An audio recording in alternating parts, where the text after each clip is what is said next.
18 years ago, during a fierce thunderstorm, a mysterious tower suddenly rose in the heart of the city. As if summoned by it, strange blue energy portals, known as gates, began appearing throughout the streets. From these portals poured waves of terrifying creatures, threatening the peaceful lives of everyday citizens. But just as the world teetered on the edge of chaos, a few extraordinary individuals awakened with powers beyond human limits. These brave souls stood against the monster invasion, wielding their newfound strength. The world came to know them as players, humanity's last hope. With the appearance of the tower came more than just danger. Enchanted weapons, gold coins, and ancient artifacts began falling from the sky. In this altered reality, players quickly became symbols of power, wealth, and admiration. Our story follows a young man with a solemn gaze, standing inside a guild office. He held several heavy bags in his hands. Unlike others, he had never been chosen as a player. A stern man in a suit pointed toward a table, instructing him where to place the food. Smiling politely, the young man apologized for arriving late and wished everyone a good meal. Later, at a busy intersection, the same young man waited at a red light on his moped. He noticed a massive digital billboard and lifted the visor of his helmet to get a clearer view. The ad featured a young player, born in South Korea, displaying awe-inspiring magical abilities. Energy swirled in his palm as he fought back waves of enemies. The moped driver stared, completely captivated. This player, praised as one of the strongest, turned entire groups of orcs into frozen statues with ease. A loud honk snapped the young man out of his trance. An annoyed driver behind him shouted that the light had already turned green. Flustered, he quickly took off. That evening, under the soft glow of a street lamp, he parked his moped and noticed the red mailbox overflowing with letters. Curious, he rushed over, flipping through medical bills, loan notices, and school documents. But the letter he longed for wasn't there. With a deep sigh, he closed his eyes, telling himself not to get his hopes up. Inside the modest home, he called out that he was back. His little sister stepped out of a room and praised him for working hard. He asked why she was still awake. Heading to the fridge, she casually said she was finishing her homework. Then he asked about their mother. Lying under a blanket, their mother seemed more peaceful than usual. The girl mentioned she had just fallen asleep and was doing better that night, giving them both a small sense of comfort. The young man turned toward her and said it was time to give their mother a massage. But before he could move, his sister grinned and stepped forward, holding a chocolate cake with a candle shaped like the number 18. She beamed and shouted a cheerful, "Happy birthday." Shocked, he asked where she got the money for such a cake. Did she spend the money she'd saved for new clothes? With a small, proud smile, she said she still had plenty saved up and teased that she'd eat the whole cake herself if he didn't. She explained it was from a really famous bakery and that she loved chocolate cakes. His face softened. Noticing her worn-out clothes, he gently called her name, Yuang, and patted her on the head, thanking her sincerely. She giggled and handed him a small envelope with a heart sticker on it, urging him to read it before cutting the cake. Curious, he opened it and froze. His eyes widened, his hands trembled. Inside was an official invitation from the Players Association. His sister burst out laughing through tears of joy, explaining that she found the letter earlier and kept it hidden to surprise him. Overwhelmed, he couldn't stop the tears from falling. For the first time, his fate had changed. Clutching the letter, he looked toward his mother's room, a fire of determination in his eyes. As clouds drifted across the night sky, dawn approached. The next morning, the Korean Players Association building towered above the city like a monument to possibility. Standing at its base, the young man gawked in awe. Then he closed his eyes, took a breath, and reminded himself, this was just the beginning. Inside, A smiling staff member welcomed him with a warm, "Congratulations, new player Ju." Blushing a little, he thanked her. She reached out and explained how to access a player's profile by saying the words, "Information window." He gave it a try, and a glowing status screen appeared before his eyes. There it was. His name, Level 1. And a mysterious line marked with question marks next to unique abilities. Confused, he asked what it meant. Raising an eyebrow, the woman clapped her hands in delight. She explained that the question marks meant he had a rare, unrevealed ability, something few players were blessed with. Ju stared in disbelief, a huge smile breaking across his face. His heart pounded with excitement. The employee raised her hand in celebration and assured him that his coach would explain everything soon. Just then, a familiar voice echoed through the hall. She turned, expecting a regular coach, but standing, there was none other than Soku, the iconic player featured in countless advertisements. Ju's eyes widened. He stood speechless, unable to believe that the man from the billboards was now standing right in front of him. Soku narrowed his eyes, determination flashing across his face. He insisted on personally escorting the new recruit into the organization. Surprised, the main character pointed at himself, confused. "You mean me?" The receptionist folded. Her hands caught slightly off guard. Soku explained that he had overheard their conversation and confirmed the young man had unique abilities. The revelation hit hard. The boy trembled, stunned. The receptionist hesitated, noting it wasn't exactly by the book, but with a playful wave of her hand, she said she'd make an exception. With 10 years of experience under her belt, she assured them her authority was more than enough to approve it. Grateful for her leniency, they thanked her. A set of massive gates creaked open ahead, revealing the entrance to the tower. Soku motioned toward it. "Shall we?" he asked calmly. Ju nodded, his expression solemn. As they stepped through the portal, Soku reassured him, nothing to worry about. Before the boy could ask his question, something shifted. A goblin, hunched and snarling, twitched in the distance. Then another. Soon, dozens were visible beyond the trees surrounding the portal. Ju's eyes widened. "Are there always this many monsters on the first floor?" Soku's expression didn't change. "Sometimes they pile up. Happens when no one clears them, for a while." "That's bad, right?" With a practiced motion, Soku drew his sword. "On the contrary, it's perfect. Gives me a chance to explain the basics faster." He launched into an explanation as they approached the gathering horde. There used to be a test, the 100 goblin trial.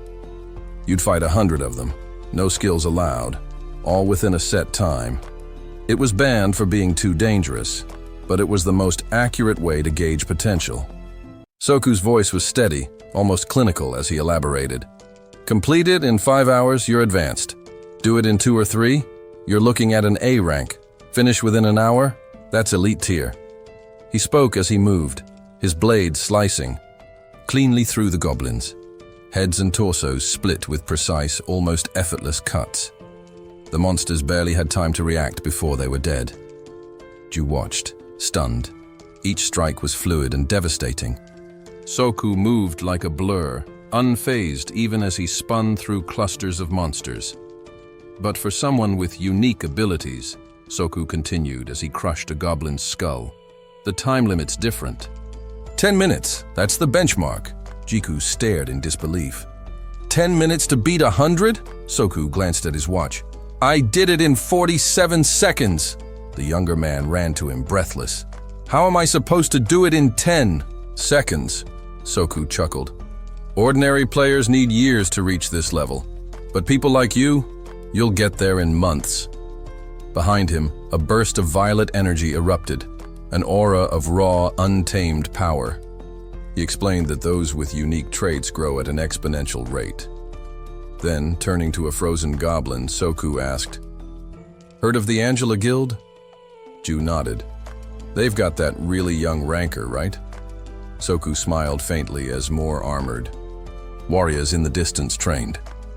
Most of their players completed the goblin trial in under 3 hours. But I'm forming something better. A guild stronger than Angela's, built on players like you. Ju stood stunned by the ambition in Soku's voice. Placing his hand on the frozen monster, Soku unfroze it with a spell. Let's begin your first hunt. The goblin's eyes lit up with fury as it lunged forward, snarling. Soku gave quick advice. Brace your legs, keep your back firm, watch its axe, take it. As the creature swung its weapon, Ju's eyes sharpened. He furrowed his brows with fierce resolve. This was it, his chance to change everything. 5 years had passed. The sun gleamed brightly over the forest on the tower's first floor.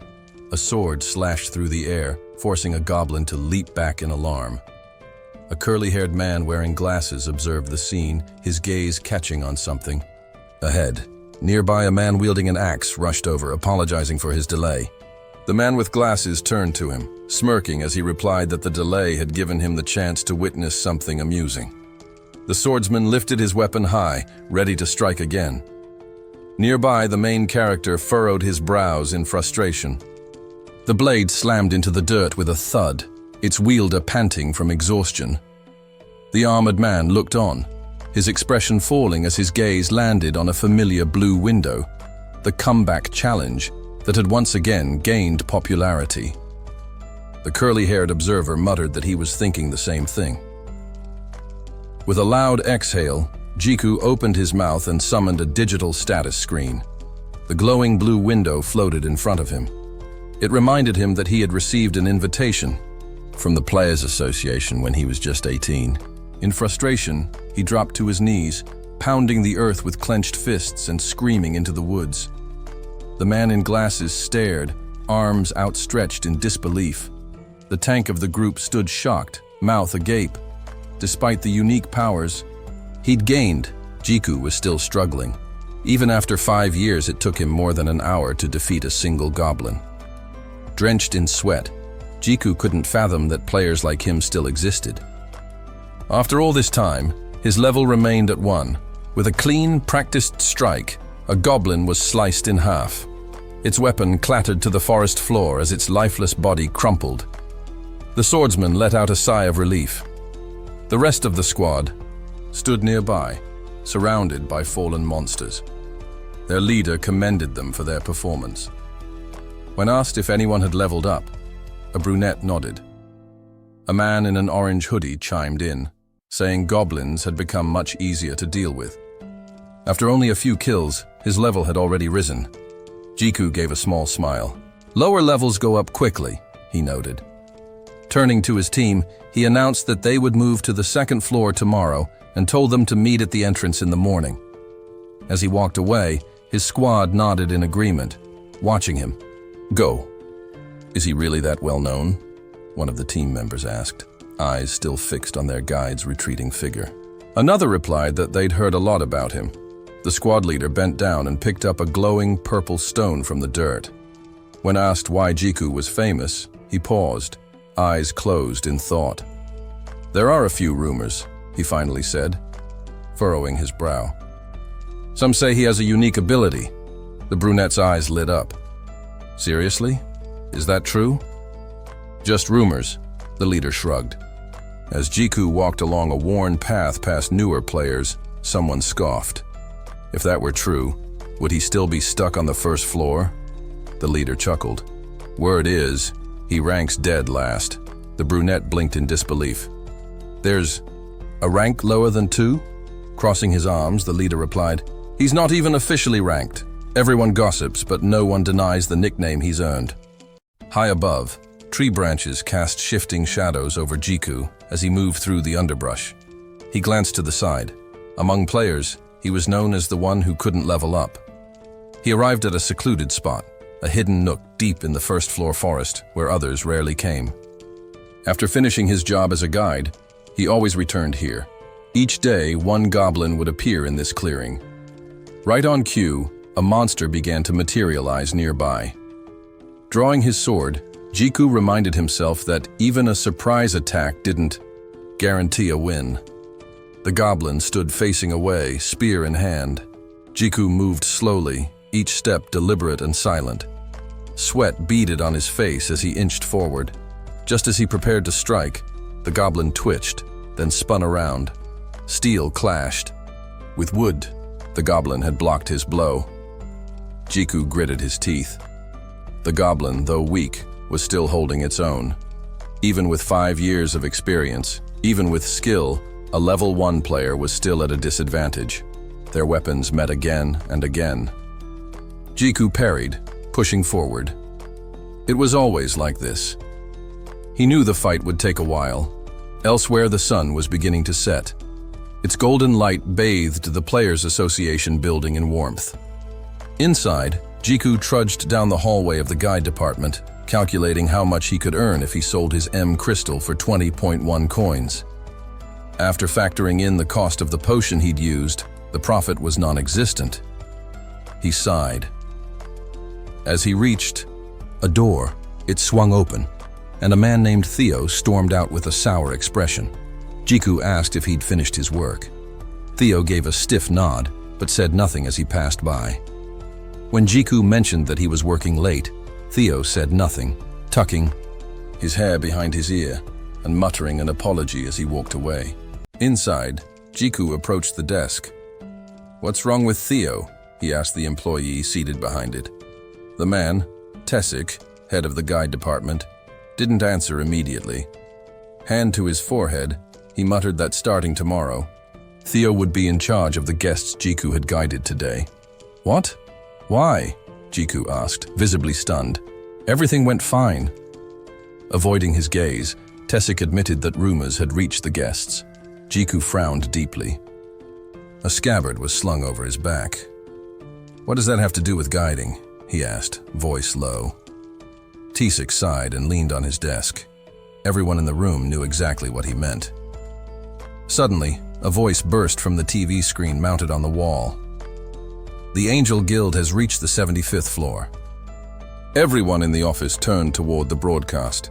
The anchor announced that the Angel Guild would soon challenge the 75th floor, a feat never before achieved. A grand departure ceremony was scheduled for the next morning at the gates in E. Jiku watched, eyes filled with quiet awe. The whole city was buzzing. A hero had emerged from South Korea at last. "These players," he said softly, "most of them were just regular people before the tower." Tessik nodded. "Now they're treated like idols. The gate can open anywhere. Anyone can become a player." The anchor continued. If the Angel Guild succeeded, it would be historic. Jiku stared at the screen, his face unreadable. The news felt distant, like it came from a world he wasn't part of. Then came another headline. An S-rank gate had appeared in the US, and the American government would soon request official help from the Korean Association, offering a substantial reward to those who answered the call. The glow of the television flickered across the room, casting light on the main character, someone known as a real player in this world. Yet, even this world felt distant. Without warning, the TV screen went black, cutting off the news anchor mid-sentence. Irritated, Tessik turned toward his colleague. "Why'd you turn it off?" he asked. The man with the remote didn't bother offering a real explanation. Instead, he handed Tessik an envelope. "Great work this week," he said with a grin. Tessik nodded, accepting his pay with a word of thanks. With a more serious tone, the manager furrowed his brow. "Theo might come off cold, but he carries a heavy sense of guilt. Don't take it personally." Ju gave a small smile. "There's no need to apologize on his behalf. It wasn't his fault." Tessik gave a half-smile in return, then looked Ju in the eyes. "Just try to come in early. Next time, all right? I need someone to take over the shift." As he clicked his mouse, he added, "Another job came in. This one's got your name on it." Ju blinked in surprise. "A request? For me?" Outside, sunlight poured over the green trees as a new meeting began. The main character extended a hand to a young man. "Name's Tessik. I'll be your guide." The young man, SLE, shook his hand enthusiastically. "I've heard a lot about you from Soku." Hearing the name, Tessik's eyes widened. Soku? You know him? SLE nodded. He's my cousin. A smile spread across Tessik's face as memories of Soku flashed in his mind. He reached forward with a hand of gratitude. Then thank him for me. He taught me a lot. SLE turned to the rest of the team. Let me introduce the squad. They stepped forward one by one. Joyful Iwan, the round-faced Sonu, and the fiery redhead, Hanul. They greeted Tessik warmly. Standing before them, Tessik addressed the group. We need to clear the training floor in 5 days. Starting now, pointed toward a trail leading into the forest. I'll explain everything along the way. I hope you've all prepared well.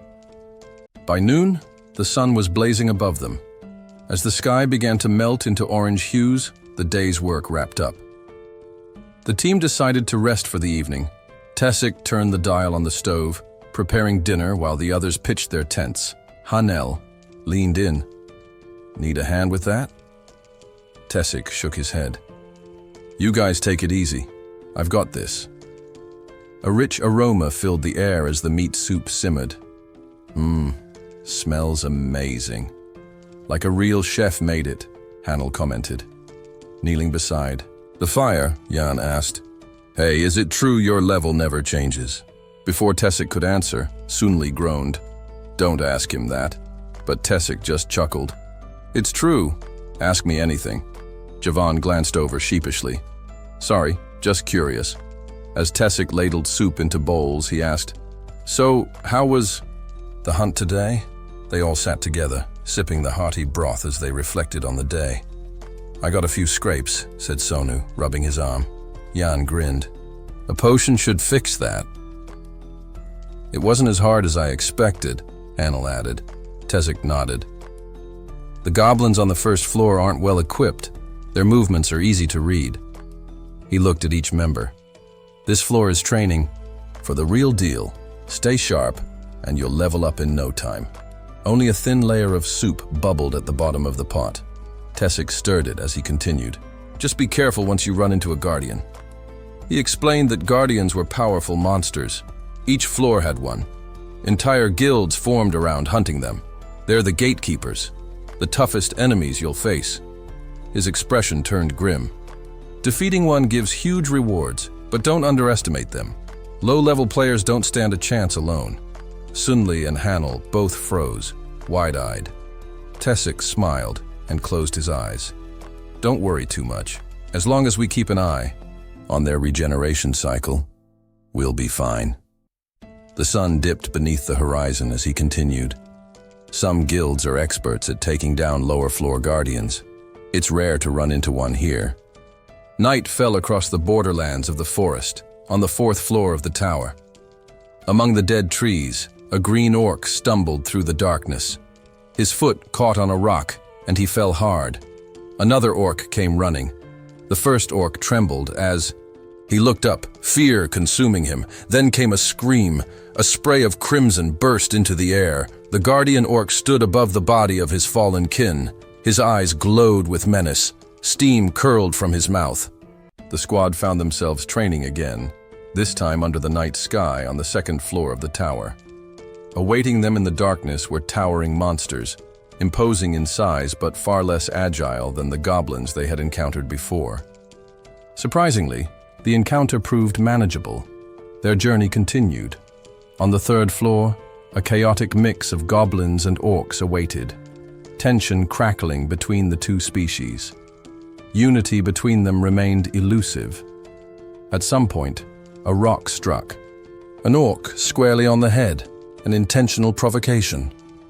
That subtle, dangerous move was the guide's doing. The goal, ignite a brawl between the two factions. From behind a sparse line of trees, the team watched the ensuing carnage. Overhead, a crescent moon hung suspended like a watchful eye. Thanks to the conflict, the squad gained experience swiftly, without risking a direct confrontation. Now, Sunlei understood why Soku had spoken so highly of this method. While the others rested, something in the periphery drew Sunlei's eye. He spotted the leader sitting quietly, a basin full of dishes resting nearby. Curious, Sunlei asked what he was doing. The leader, still focused on his task, explained that he'd been writing in his diary every day since he received the invitation. Firelight flickered across his face. Sunpill, seated near the flames, mused aloud about becoming a ranker one day and publishing his autobiography. As the other members of the party prepared to sleep, the leader expressed his desire to uncover his class soon. The only thing left was to survive one more floor to reach the 5th. Hanel, drying her face with a towel, wondered aloud about her own class. Sun was brushing his teeth nearby, making his reply incomprehensible. Everyone burst into laughter,